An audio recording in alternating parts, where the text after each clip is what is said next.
Oh, here we go. We are live. Hello, everyone. I am Dr. Dana Mincer with Love Health, and this is the Unfiltered Doctor podcast. I am so honored today to be here with Tim Marsh from Rooted Somatics. Tim, as a licensed massage therapist, structural integrationist, body worker, personal trainer, clinical exercise specialist, and movement specialist, has helped countless individuals overcome major personal injuries in order that they may lead healthy lives once again. Each client with Tim receives personalized attention and a unique blended program built from his knowledge and experience of over 12,000 clients on the table. That's huge, Tim. I love your introduction, and I very much relate to you in terms of like the many different hats you have worn throughout the years. And I think that's so important in helping patients, clients, whomever is coming to you, right? Mm-hmm. Yeah, Yeah, awesome. we're kindred spirits from that standpoint. Yeah, 100%. So you opened a program called Rooted Somatics. And Hmm. can you tell us a little bit about the origin of, I don't know, just like how that came to be, when, and where you're located? Well, I used to have a business called Golden Dragon Healing, and it was just me, and I was just, walking along the beach, picking up starfishes, trying to throw them back in the ocean so they don't get scorched on the beach, right? And then the universe brought a wonderful opportunity to me. It started bringing me clients that wanted to be part of my mission. So that's when I told people, I said, well, look, if you want, if this works out, then I'll take my name, Golden Dragon Healing, and I'll change it to Rooted Somatics, and it'll be less about me and it'll be more about we. So that happens 2018. And it's been wonderful because, I worked with lots of people, and that deep intimate knowledge with that sheer volume of people that fall into the 25% that the 75% can't help, that's a blessing. So when these clients reached out and said, hey, I want to join your tribe, I'm like, okay, it's a time to pass it on from what I received, and now I don't want to die with that song in my head.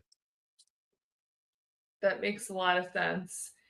And how did you, I mean, I guess we need to start from the beginning because I think we really need to explain what you do.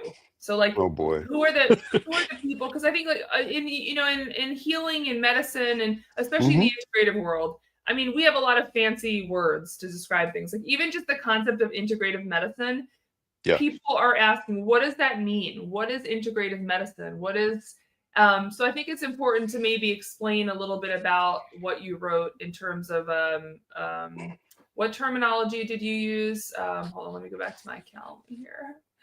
Um, an integrative structural. What did you use on the introduction? Structural integration. Yeah. So what does that mean? Oh boy. Well, if you ever heard of Rolfing, okay, Rolfing was taught by Ida Rolf. And Yes, then my people sister like, walked. right, then people like Eric Dalton and Tom Myers and all the other ones, they split off and created their own version of it called structural integration. But really, what it's looking at is how the body structure is laid out and how to address it to allow the internal healing of the individual to take place. So it's not easy, and I never want to call myself a rolfer because I never went to the school. Everything I do is self-taught. Because a long time ago, I was a personal trainer at a health club, and I had 5 cancellations, and I'm like, whoa, that's not supposed to happen. So then I got online and I saw this little old woman, 80 years old, dropping elbows to people in their underwear, and I'm like, hey, I'm going to be doing that for the rest of my life. And it turned out it was Ida Rolf, and I bought a book, and then while I was reading the book, I intuitively knew these things before I even read it. And that was the cool part. So then I wanted to become the next Ida Rolf. So I worked with Tom Myers and I worked with Eric Dalton, which are amazing. And what I started to do is figure out how to change what they do 30% and call it my own unique healing proposition, UHP. And that's how it all started. And then I'd never expected it to go from that very sterile background of strategic. Okay, you move this muscle, you do that. And it really started one day when I met a woman who was schizophrenic, and she was at the health club and she had both ankles with issues that she was about to get those ankles fused because there was all kinds of I believe the term is Charcot-Marie tooth. I'm probably slandering the heck out of that, but It's a terrible, there's so many things in medicine that are hard to pronounce. I don't even know how to pronounce it. It's like Charcot-Marie tooth or something. yeah, something like that. So anyway, as I put her on the table and I was just palpating her and I was still in my infancy, I didn't know what the heck I was doing. I put my hand around her ankle and I felt this fascial band, or this, like, it looked like some kind of like wristband around her ankle. And I said to her, I said, "What is this?" And she goes, "Oh, well, that's where they gave me shock therapy." And I'm sitting there going, "Are you freaking kidding me?" So as I started digging it out, she had a huge cathartic moment on the table. And that was my first introduction to the body brain connection. And long story short, I opened up her ankle and she never needed the surgery. She felt better. She went lower in her medication levels for her disorder. And now she's a successful painter in New Hampshire. That's amazing. Because, like, to begin with, joint replacements are tricky. Yeah. And ankle replacements and shoulder replacements are probably among the trickiest, right? I think it Hmm. goes like hips are like the easiest, and then knees, and then so I mean, just being able to number one, improve things in a world where there's so much sort of in the Western world. I think we're very attached to like surgical intervention as the answer, a quick fix. Okay, like yeah, you're bone Yep. on bone, meaning like there's no cartilage, so of course just Hmm. replace the joint. Sure. And we don't think about the long-term consequences of that, or even like we want to hope that everything goes well, and that's just not always the case a lot of the time. Right.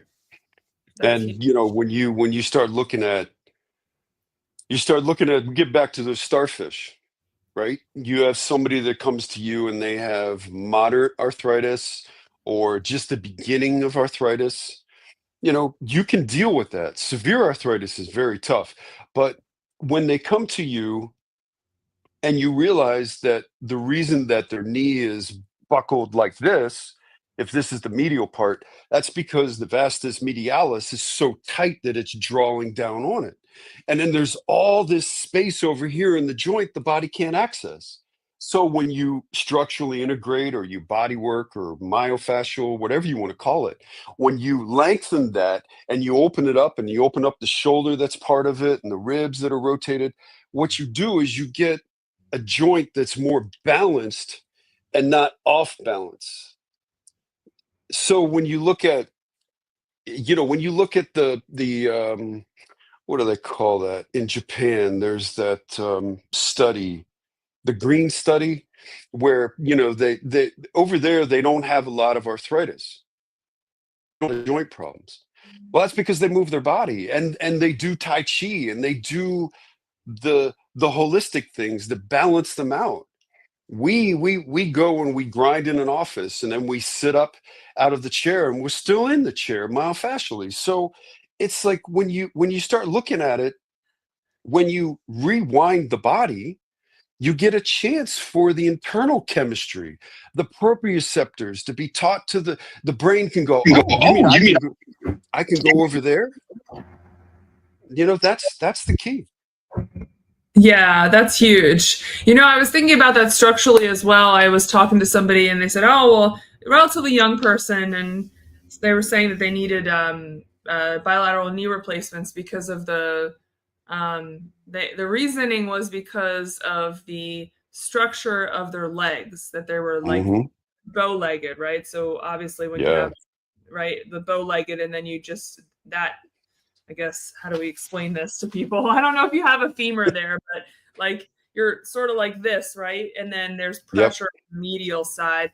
And I Hmm. was thinking to myself, I wonder if this person was able to get really high quality care, physical care, in terms of Hmm. like exercises to both try to strengthen his legs, Right. um, and then also release the fascia that's keeping him tight, right? Because after a while, I usually explain it, and tell me if I'm wrong, to people that, if you're I guess that's what you were saying about the chair, is if you're bent in a certain direction for so long, you get contraction on one side and like laxity or looseness on the other side, and then your body remembers that and just wants to stay in that position almost. Is that Yeah. sort of What you're talking about is what's called fascial creep. So, when you start talking about fascia, what you're really talking about is, I'm going to describe this. If I get too long, tell me, okay? But when you have a cell and then you have another cell, where those cells touch is called the fascia. So if you have a fascial ring, which becomes our mouth and our anus, and then we grow from that, the fascia is embedded into our cellular tissue.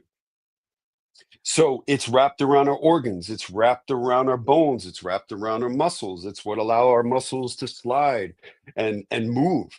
So if you take that individual that has the bow legs, one of the most important muscles is the TFL, the tensor fasciae latae, right? I because wish I that's could bring a picture of it up. I'm going to have eventually a whole tech team that's going to bring up pictures while we're talking. that's okay. But Yeah. so you have the TFL, and then you have the glutes, and then you have the IT band. So people go to therapists and they go, "Oh, your IT band's tight." Your IT band is not a muscle, it's a tendon of the TFL and the glute. So if you have people who have bow legs, that's because there's such a sheer force from the external rotation that's pulling that femur, the head of the femur, out. But when you do deep tissue and you strip the bone from the muscle or the muscle from the bone, you get a little bit of a wiggle room. And then once you get the wiggle room, then you can train it. But you can't train it adhesion. You Right. can't teach an adhesion. That's why when I studied physical therapy one day, and then I'm like, wow, I've been doing this for a while. I just don't believe in it.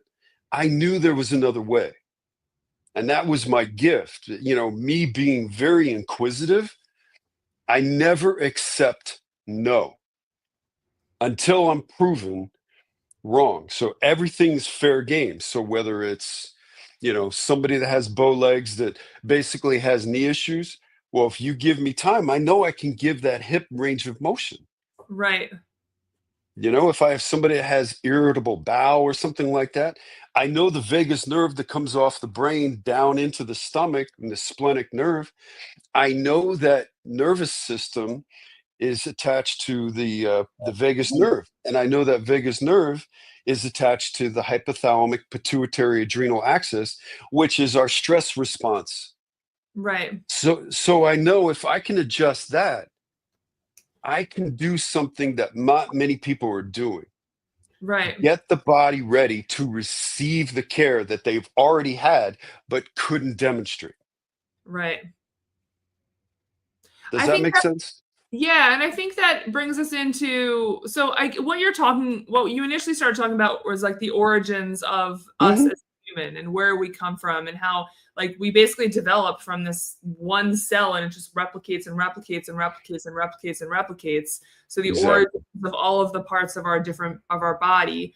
And then Right. the other thing that I think is important to explain is like people get, I think the best way, at least from, we had to dissect a human, right? Like we had to dissect a Oh, cadaver that's cool. Yeah, yeah. the first year of medical school.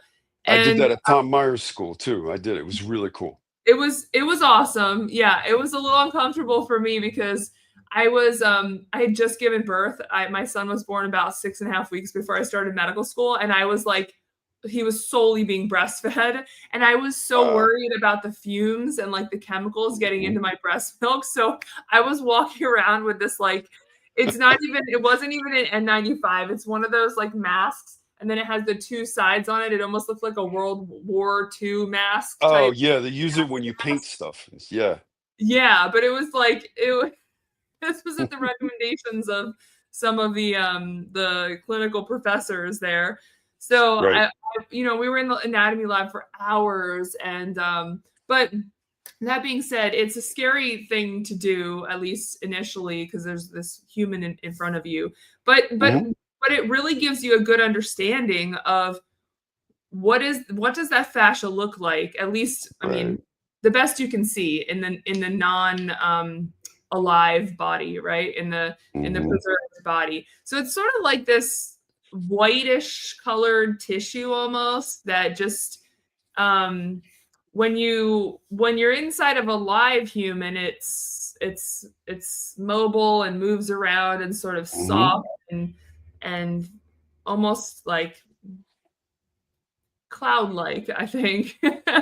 Right? And Hmm. then in the deceased human that's been preserved for an anatomical specimen, it's it's harder, but you can still follow the lines of it. And if you think about your liver as an organ, and what you were Hmm. saying is it will come like the fascia in your pelvis will come up throughout and then sort of just encompass. It's just a continuation throughout the whole body. So that brings me into like when we had talked before, and what you were saying is that connection between the fascia, Hmm. which goes throughout your body and like sort of holds everything in place, right? It's like how you're Hmm.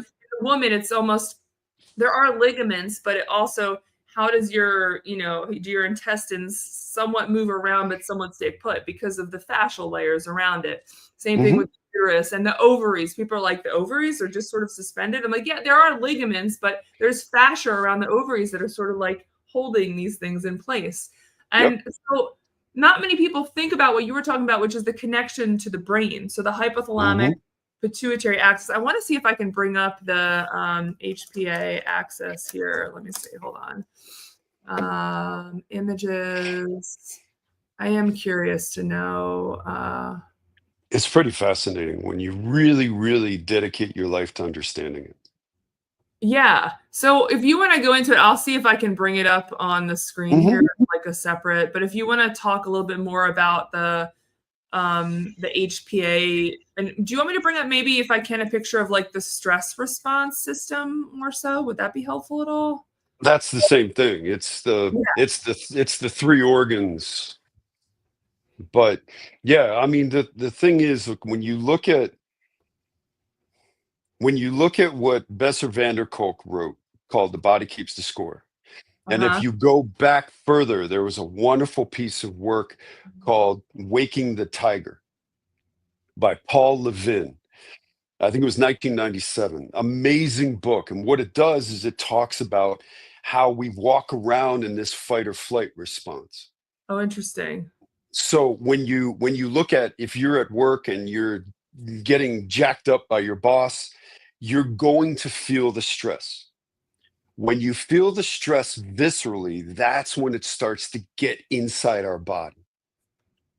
So the moment my traps go up, the moment my head tips forward, I'm in my fight or flight response. So I'm no longer breathing diaphragmatically. I'm not breathing from my serratus. I'm not breathing from my lumbar, my quadratus lumbar that's helping breathe out.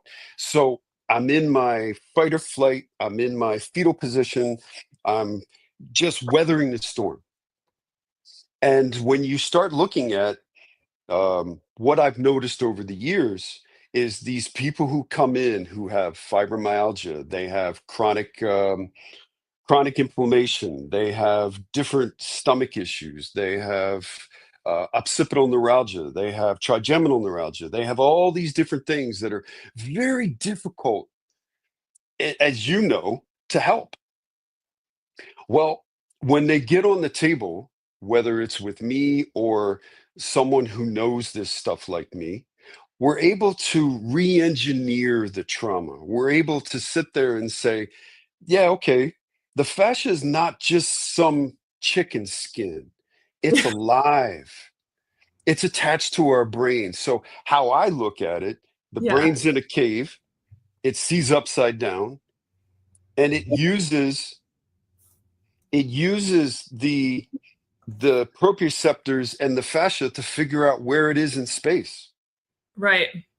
So when that gets traumatized, that trauma is embedded into the fascia forever until it gets reverse engineered. So the fascia basically remembers that That's traumatic it. experience. That's it. That's it. You nailed it right there. And this is what I've been preaching for 25 years. The body doesn't hold the score, the fascia holds the score, and the body exhibits the score. Right. Okay. So I want to show, hold on, I'm going to bring this up. I want to show this. I don't know what you think about this slide. This is my first time sharing this screen here. Hold on. Let's see if this works. Yeah, go for it. Break some new ground. Let's see it. Oh, yeah. Look at There this. you go. Perfect. Learning new things every day. That's awesome. Dr. Terms turned a podcaster StreamYarder. There you go. So I thought this was a cool picture because before we were talking about the vagus nerve. Mm-hmm. And I think like this is a really good, this doesn't bring in the HPA quite yet, but the vagus nerve is coming from like basically the bottom of the brain.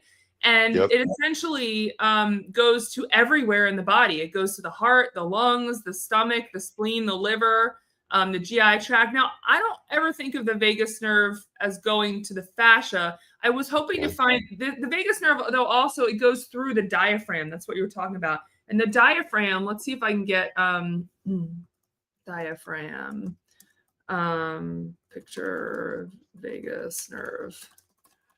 Let's see if I can get an actual no, There I you can't. go. Which one? This The one that the red one that has the little hole. Oh yeah, perfect. Okay, so what people don't understand is the psoas, the fight or flight muscle, Yeah, actually goes through the diaphragm. It connects to the heart. So right. your answer when you said you didn't know that the fascia, remember the fascia is everything. So it's wrapped around. So if you go back to that schematic where you have the heart and you have the spleen and you have all that stuff, the Uh-huh. fascia is part of that system. So that's the feedback loop that the body's getting. And the cool part is, you want to go off script a little bit. Yeah, Traditional Chinese medicine uses that. That's why the meridians were created. And then Tom Myers came by and he created anatomy trains. And those anatomy trains are very similar to the meridians in traditional Chinese medicine. got it. So then, and I also want to show the picture of what we were talking about with the HPA axis. And I don't know if I'm Yeah, going to be able to get this up, but we'll see. Hold on. I keep going to images and it's like taking me to various different. um, let's see. So the HPA you, axis. yeah, you could put HPA axis in the three organs and it should pop it up. Like clean it up a little bit so it's not so ambiguous. HPA axis. What else are we searching for? Vagus nerve, Mm-hmm. diaphragm. Because I think this is a lot easier to picture when you actually have a visual in front of you. I just think these things are so hard to understand. Just as even having a significant background in this, it's so hard to understand. Sure. Let's see. Remove, and let's add. Hold on, I think I can share this. So let's see if I can add this to the stage. This is very. There you go. I can bring it up though. Oh, it brought me to a whole article. Hold on. Let's see if I can find it in the bottom of the article. This is like way over my head too. Oh, is this it? That's what I thought. And then you spend enough time with it and you get really intimate with it. Get really intimate. This is like I think this is a little bit too much. But let me just bring up a basic picture of the HPA axis. Mm-hmm.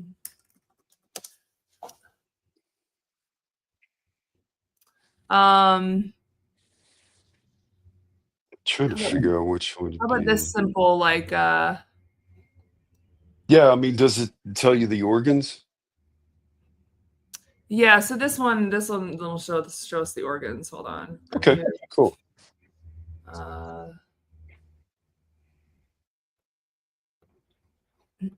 okay, well, this is not like a visual per se layout, but it's sort of a little bit easier, I think, to understand. This is like Yeah, the there big you go. stressor is sort of like we're Hmm. thinking about this in the terms of the brain. So like the brain encompasses, right, the perception of stress, the hypothalamus and the pituitary gland are all in the brain basically, right? And Right. then it drops out to the rest of the body. So Hmm. you're basically saying that the memory of trauma within the fascia in our whole body, like it could be in your calf muscle, Hmm. is connected to this stress response in the brain. Right, but reason I'm here is because I want people to truly understand what I'm about to tell you. There are people like me who can read the fascia. So one day I was working with a woman. I was still in my infancy, and she had a shoulder problem. And she was about to have surgery at Dartmouth Hitchcock Medical Center. And I worked with her and I touched her shoulder and I saw the color yellow. And I'm like, what is that? And she started to cry and she had this catharsis. And what she told me is that's where one of her teachers pushed her up against the yellow locker and made advances to her, and she was very uncomfortable. And from that day on, she exhibited anxiety. So this is how important it is it's not just chicken skin, it's not just going out and seeing a massage therapist, it's going out to see a medically intuitive massage therapist, body worker, whatever you want to call us, because we have that gift to be able to read the body. And I think this is the most important part, because if people like you and I team up, we're making sure that nothing gets left behind. And we're dealing it from the inside out, not the outside in. Yeah, that makes a lot of sense. I think that was the other thing that I had a hard time with. I went to osteopathic medical school on purpose, right? Yeah, yeah, I'd gone to Europe, and I finished my university in Europe. I got very lucky. I sort of ran away. I was a wild child. Like my parents will tell you to this day, they didn't know if I was going to make it past 25. I always tell people this. I was running from myself for the first 20 years of my life, maybe 25. I mm, sort of say it like that. I was running from my own whatever, in Yiddish we say mishigas, was like happening in my head, right? And right. whatever patterns I had developed, at no fault of anyone else, but I really had to deal with that. But thankfully, it did land me in Europe, and I finished my university there. And I always had a lot of pain in my body. I always just had like Hmm. random pains. There were, even as an athlete, I was playing Division I college volleyball here in the U.S. before I left and Right. over there, at the end of my like sophomore year. And I was in Switzerland, and osteopathy is big in Switzerland, but it's separate, meaning like an osteopath is an osteopath and a medical physician is a medical physician. But I went to the medical physician and I really didn't get much other than like, oh, do you want some Prozac, or do you want, Hmm. some stimulant medications for your ADD? And not to say that that's the bad way to go, but I would not say that that's my first line treatment for anyone at this point in my Hmm. life. And then I went to the osteopath and he was like, oh, he put his hands on me, and in a good way, and a safe way, and like Hmm. really felt the tissue.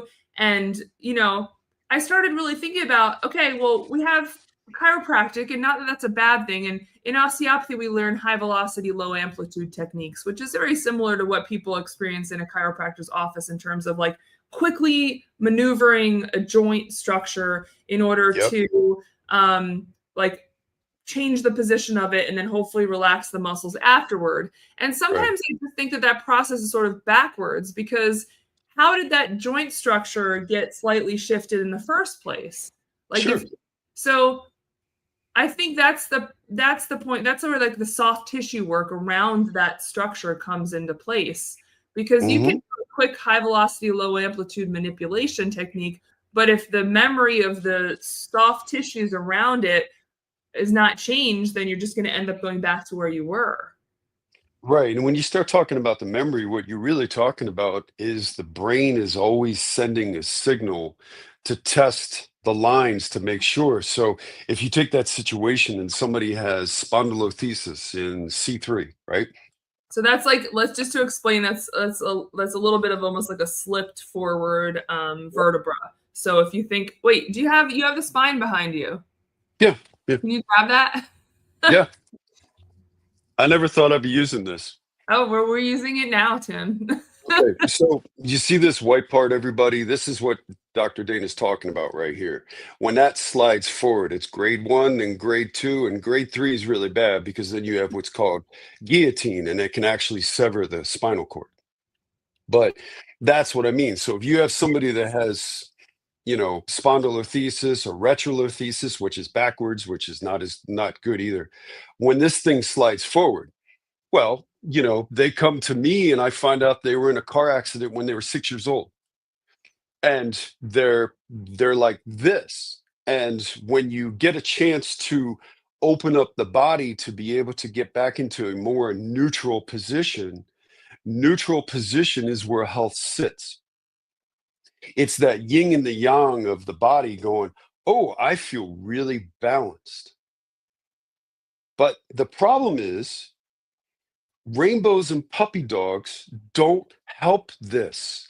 I'm a former yoga instructor, right? I'm a former Pilates instructor, martial artist, personal trainer. Just like you went to Europe, I did all kinds of journeys. But when I went to India and I had that spiritual experience on the Ganges, I knew I was on to something. And you've got to go through the pain to get to the other side. You can't go around it, you can't go under it. So if those modalities like yoga and somatic body work and all this nice fluff, nice relax. If that works, that's great. But if it doesn't, sometimes you just got to match fire with fire. If I'm traumatized by an abusive parent and I'm hit with a bullwhip, a riding crop, or whatever it is, right? I have to match that. I can't use water on fire. I have to match fire with fire to be able to neutralize and talk to the brain and say, oh, I can stop playing that record now. And when it plays the record, it plays it through the HPA. And that's what I want people to truly understand. And by the HPA, this is Hmm. essentially what you're referring to here. Like this is the through the HPA, you have a stressor. It could be Yep. a memory, it could be a physical stressor, whatever it is, and that goes to the hypothalamus, which goes to the pituitary, all in the brain. And Right.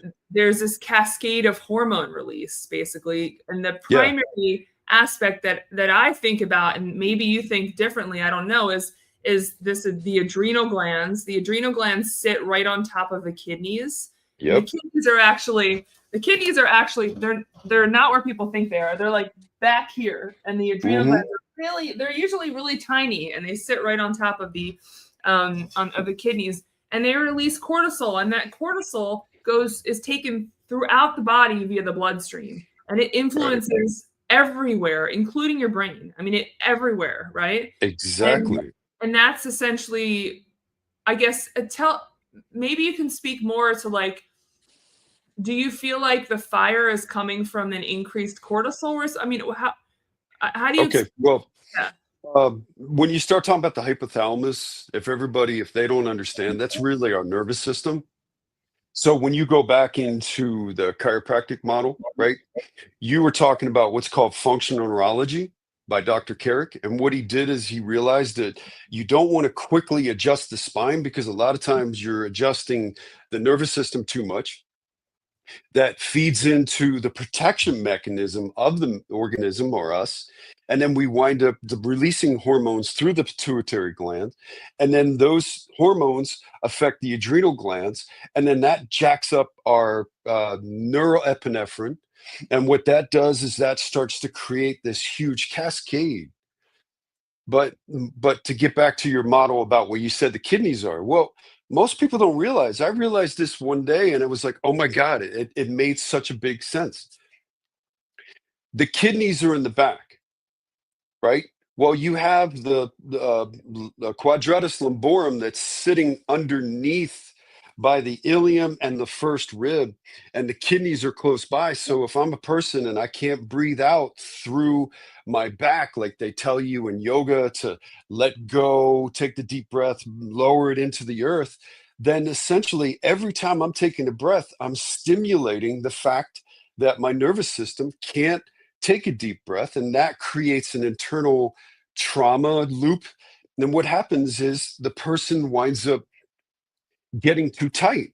And they can meet Dalai Lama himself, and they're like, oh, this is great. But then 3 days later, they're right back where they were because you didn't take care of the original cause. So that's why I wanted to do this podcast, to show people, if you go and you try all these different modalities, 9 times out of 10, in my experience, the people that come across my table and other people table here at this Rooted Somatics, it's the body that's keeping the score. So therefore, you're not going to be able to do a downward dog or cobra without already extending an extended spine, because an extended spine is our fight or flight response. So then once you knock it out, then they stretch and they release the front of their body. That stretches to the diaphragm, releases the nervous system, and all of a sudden they're like, oh my God, I can take a deep breath, like you experienced on the table, right? You Yeah. don't know what you don't know. Yeah. I mean, I think the first part of that is just in Western culture in general. I'm finally sitting for my official. I've taught yoga before, and I've been a daily yogi for a long time now. So there's a huge emphasis on breath work, Yep. which doesn't happen at all in just like general Western society. We pay no attention to the breath for the most No, part. they don't.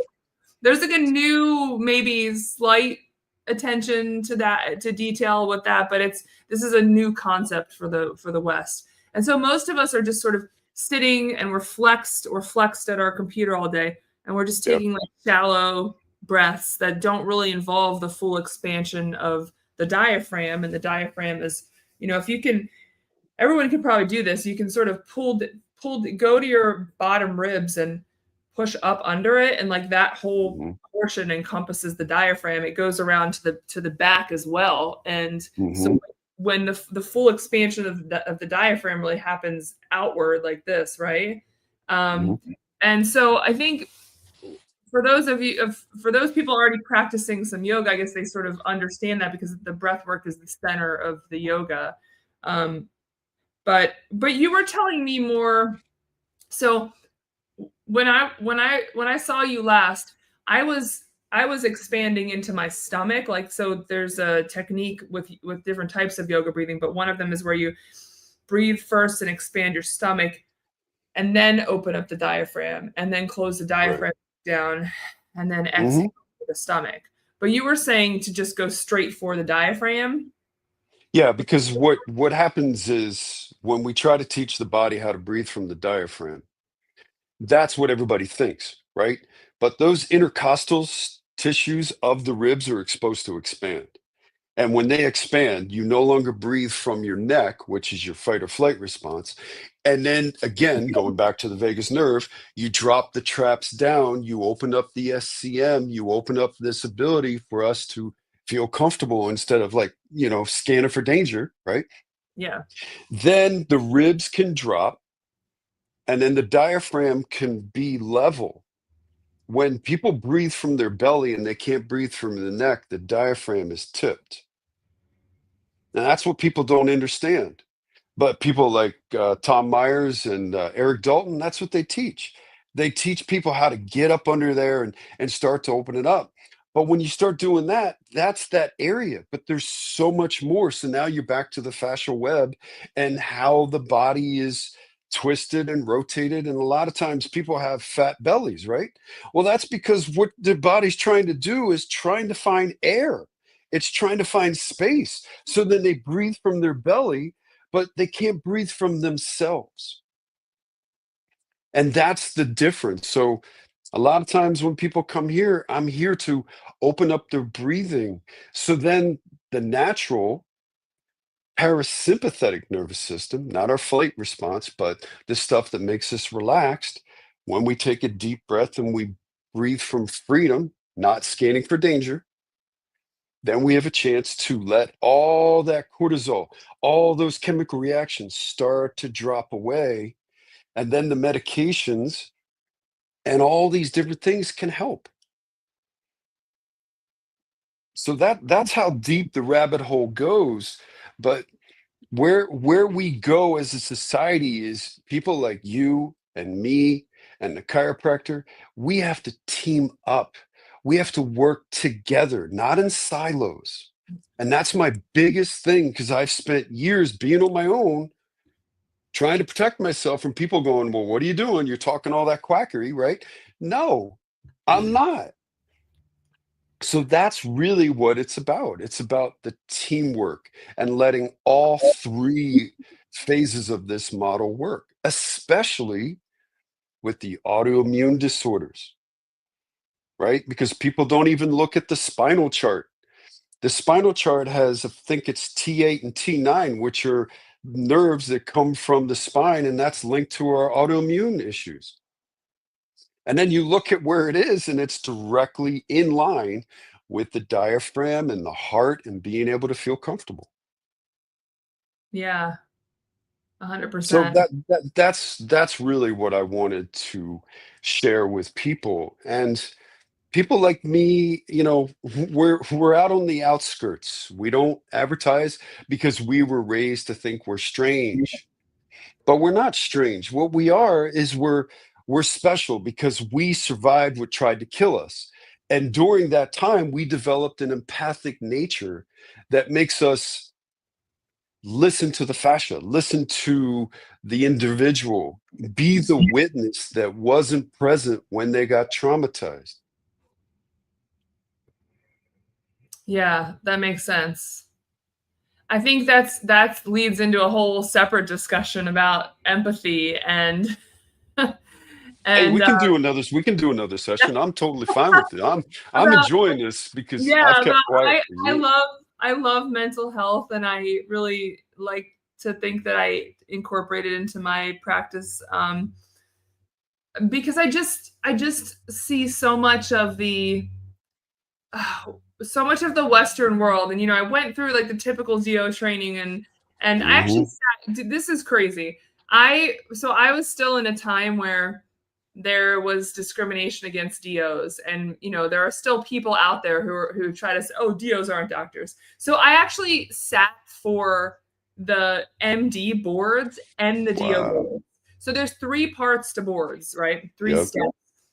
And each of those is a test, and it's about 8 hours long. And so for Hmm. the first two steps of the boards, I sat for the MD ones and the DO ones, and then MD ones and the DO ones. So that I had Wow. scores so that I could possibly go into an MD or a DO designated residency. Now they're merging the two of those uh, Hmm. at the current moment. I don't know like the details of where they're at with the merge or whatever, which I'm sure is good. The question really was always not if the DOs can go into the MD residency. It was if the MDs can go into the DO residency, because we had 2 years of hands-on like laboratory training with Right. manipulating tissue and fascia, and the MDs don't have that. Not that it's a bad Hmm. thing, but anyway, and from the perspective of like, I guess that helped a little bit in realizing the transient nature of things, and how also like neuroplasticity is formed as well, right? Because Hmm. so that's a whole other conversation. But I think the Western world in general was always very challenging for me, and I always felt like the black sheep, because I was like, we're marking all these things with diagnoses, and I'm not seeing the clear delineation between Hmm.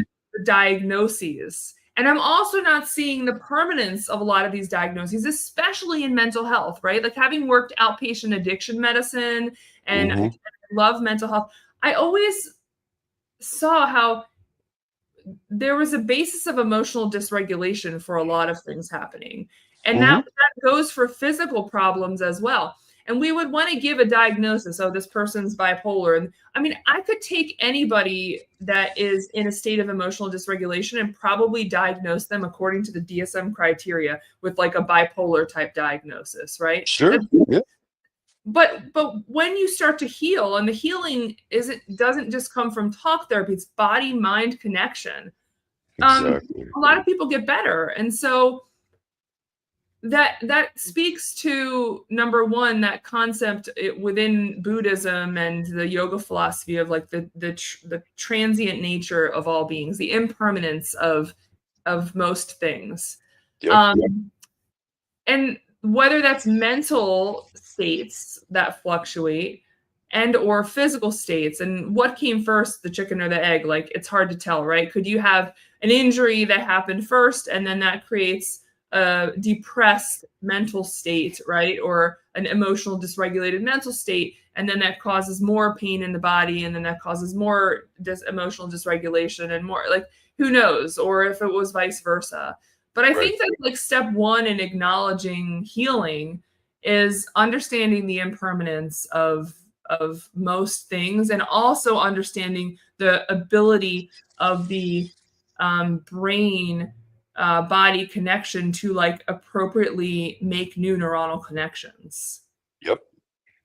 No, that's what I do with traumatic brain injuries, right? Right. You get somebody that gets concussed 6 times. You have to unconcuss the brain, but it's not the brain. You got to unconcuss the whole entire body. And that's the missing piece. And, I love working with therapists. I love working with psychotherapists they send somebody to me. They're like, I've had them for 5 years. I'm about to lose them because I'm not helping them. They get on my table. I find a trauma that's deep. I kick them back over, and they're like, "Oh my God, this is like a whole different person." Yeah, because we're looking at it from the holistic model, not the myopic model. So, what you did to change your life and get out of the matrix, I applaud you because I did it. And probably a lot of these listeners are going to do it. And that's what we're meant to do. We're meant to take that information, not look at it as a locust mentality, but look at it as a hive mentality and say, how can we all get together in a cave, moving with a pick, and make a difference in this world instead of having a locust mentality going, this is mine, nobody's going to get it, and I'm going to hold on to this information. No, let's get it out there just with like you're doing with these shows. Yeah. The tapping into the collective consciousness. Exactly. All hail Carl Jung. Yeah. I think I told you about the telepathy tapes podcast Yeah. that it yeah. So I think it's interesting because like that when you talk, sometimes if I try to talk to people about the existence of a collective consciousness that we can all tap into, they look at me as if I have two heads. And that's okay. I'm used to that at this point in my life. But I think Sure. that podcast really illustrates how there are already certain beings that are doing this per se. Right. They just happen to be focusing in that podcast on those with the diagnosis of autism spectrum and such. But it's a great podcast if anybody wants to listen to it, by Kai Dickens. So I always what I've learned over my lifetime thus far is that I don't I don't necessarily feel like I'm in control of daily decisions that I'm making, but I think a lot of the information sometimes that I'm drawing on is coming from places where I'm like, I don't really know where I got this information. Maybe I read it, or maybe I'm just like, sometimes it's just that power of intuition, right? And I think that also what Sure. you're doing with the somatic work Hmm. is having people, and this is what yoga helps with a lot of people, is being able to reconnect with that intuition, like the knowing, rather Hmm. than that rather than the scientific, I can see it, I can feel it, I can touch it, I can, and so it exists. It's just I feel, therefore I know, and I think that um I was reading a chapter on how meditation really helps people to connect their mind and body again, because there's like just this deep disconnect between mind and body, which makes sense from a trauma perspective as well. If you talk about any type of trauma, which is different for Right. every person, right? Like Yeah. one big T trauma may be a little T trauma for another person, but that process of dissociation for survival. So if you've had trauma to a certain part of your body physically, you might have developed a coping mechanism of dissociation, removing the focus from that area, almost like not to pay attention to it, Right. out of just a survival mechanism. Yeah. No, I mean, that's really what happens. Like if you take an animal, like say if I have a cat and I'm clipping its toenails, right? Or its claws, if I clip it too far and I go to the quill, that cat is never going to want me to do it again because of the imprinting of the trauma. So one person dropping an ice cream cone at Knoebels and having everybody make fun of him is no different than somebody who was in a car accident. And what we have to understand is trauma, whether it's a big T or a little t, is still trauma. And there are people out there who are on the fringes, right? The outliers, all hail Malcolm Gladwell, right? Mhm. That basically we live in this world. So, when people come to me, what I do is I follow those breadcrumbs that the fascia and the body are leaving me. And what I do is I act on them. And then when I get them opened up, then I kick them back to the matrix. And then all these people can go, oh, well, now they can bend their knee more than 110. Now they can bend it 135. Yeah, it's because the rectus femoris was short because the ribs were tight, but more importantly, because they had forward head posture and the muscles of the sternum and the abdominals right here were glued and they can't come out of it because it's restricted. That makes a lot of sense. And I think, just for the sake of time, because I'm realizing it's like almost 10:30, I'm sure you have patients to get to, and I Yeah, have I've some. got somebody at 10:30, but Yeah. So, but I so appreciate this conversation. I'm gonna pop this banner up here, or we'll put it up like this. Your website is still under construction, right? But it's eventually going to be at Rooted Somatics, and people can find you. What's your address over there? Well, when they get on, if they type in rooted somatics, you'll see our temporary one, Okay. which is from our operating system. It's called Vigaro. You'll see it. It's part of it. Then they can get in touch with us. Okay. And you guys, But what town are you in? I forget. Are you considered Ambler? Springhouse, Springhouse. Springhouse. Yeah, yeah. So Springhouse, Pennsylvania. Yeah. And Yep. and I think just it's important to note that you're doing hands-on physical body work on people. So Yes, I am. I'm a that's tourist. I get in the earth and dig. I so don't that's sit up here and it's like, so. right. So that's just important for people to know. Like that's something that you can expect. But you guys are absolutely wonderful. I initially met Melissa, and if you have any, people can just call if they have any questions, and I'm sure their questions can be answered before they. Yeah, I mean, just leaving, like if you're somebody and you're in Chicago and you have a plantar fasciitis issue, a lot of times people will reach out to me and I'll advise them, you know what I mean? Because I can do stuff like take a myo ball, I can use as an extension of my elbow to open them up. But my biggest thing is I hope this information helps people get hungry again who have been labeled or disabled because they're like, oh, okay, well, that's just your back and that's old age. But you can reverse, you can start to get the osteoclast, the osteoblast, you can start to get the body to start re engineering itself. It's just you're not going to find them at big box stores. You're going to find people like me scattered wherever we are and take a chance because it's all about faith in the holistic model, not faith in the myopic model.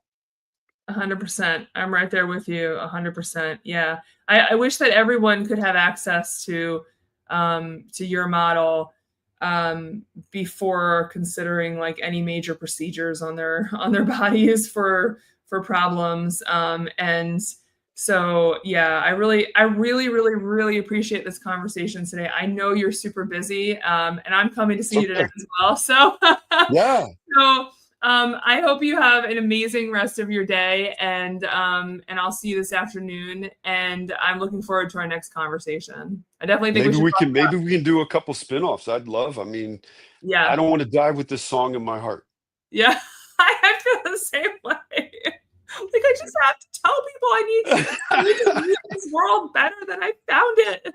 Exactly. Let's make a dent in the universe, not a little, let's make a crater, not a dent. Yeah, I get you. 100%. Yeah, All right, I got to get going, but it was nice talking with everybody, yeah, and I wish everybody the best. And if you have any questions, reach out. I'd love to help, and we got to team up. Teamwork makes the dream work, okay? That's the way it's supposed to be. It's not everybody living in their silos. 100%. All right. Okay. Bye, everybody. See you later.